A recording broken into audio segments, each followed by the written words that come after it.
stay south of the airport. You can exit off to the east. Just off Interstate 55, 2 hours south of St. Louis, you find the tiny Cape Girardeau Regional Airport. Traffic on final for 2-8. On Tuesday, this United Express flight from Chicago O'Hare was the only commercial flight to land here. But judging by the whopping $17.5 million awarded to this airport through the CARES Act, One, a right turn on Alpha. you might think it's a much bigger operation. Welcome, Cape. On Tuesday, Flight 5087 landed with no passengers. The flight is subsidized by you, the taxpayer, through the Essential Air Service program.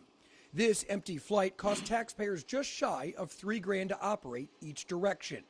The airport manager explains how it works. Even if those flights don't have any passengers, they still fly, correct? That is correct. So if it was just the private market, it's unlikely they would do that. But because there's the federal subsidy, they still fly.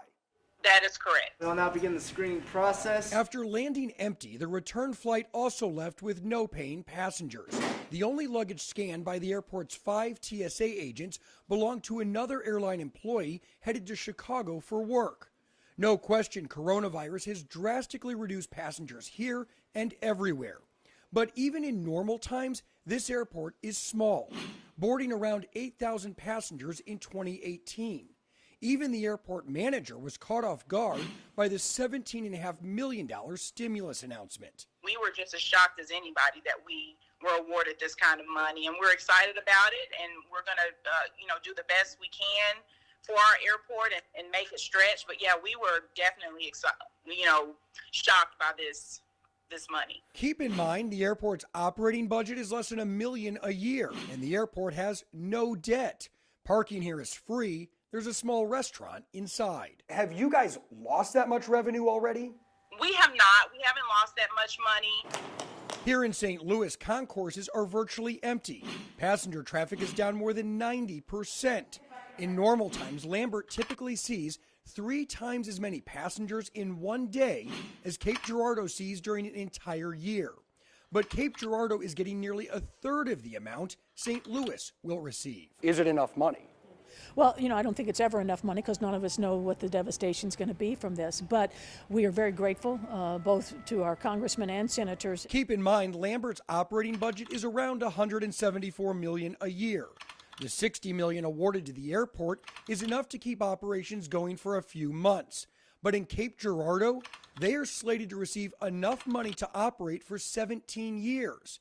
It's federal money, but I did ask the governor his opinion about it. Federal money's out there and they're going to use it for that, then we might as well be able to utilize it. And then how you divide it up, I'm not sure what the formula was, how they did that. Turns out the formula is flawed, if you talk to one aviation expert. It's a placeholder error. Mark Sixel consults with airlines and airports. He says Cape is far from alone. Small airports around the nation with no debt wound up with big windfalls by accident. The way it was calculated was that if an airport had no debt and a little bit of cash in the bank, they received an error message on the formulation. To fix the error message, Sixel says the FAA inserted a numerical placeholder which gave airports like Cape an artificially high score. Long story short, many small airports could get disproportionately more money per passenger than some major airports. They still have a few days here to fix this problem. Is it going to get fixed? Your guess is as good as mine. Will this be enough money for you guys to build a new terminal? Oh yeah. We were moving forward with a terminal before this happened, but this certainly has helped us and gave us a few more options and what we can do. Whether it happens or not might still be up in the air, but consultants like Sixel speculate the FAA had to get the money out fast. Quick decisions have led to oversights, and that could create some turbulence moving forward. It's a problem. There's a number of airports that are fighting to keep that money.